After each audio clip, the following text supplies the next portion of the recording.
هيعجبهم ولا؟ وهؤلاء ما عجبهمش هم بترد انت وبتاخذ صالون تاني ولا؟ يا ودي غير اصبر شويه خلينا نشوف سعرها يا راجل. ما عادش شريت شيء انا. عفوا يا استاذي. كم المخدة؟ عفوا يا استاذي لو سمحت، شنو سعر الصالون اللي على اليسار؟ 15,000 هذاك. ما فيش حاجه هيك في حدود الخمسة 6 3 ملايمه يعني. والله يا اخوي شو بنقول لك، احنا عندنا اسعار من 3000 لل 15,000. فهمت كيف؟ وعادي يعني شوف قدامك انت وتبي نمشي معاك ما فيش مشكله. باين نبي امام بتاع 3000.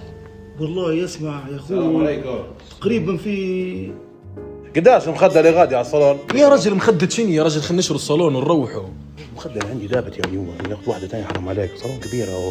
تمام ناخذ مخدة. يا راجل جبت معي ويا ريتني ما جبتها يا راجل.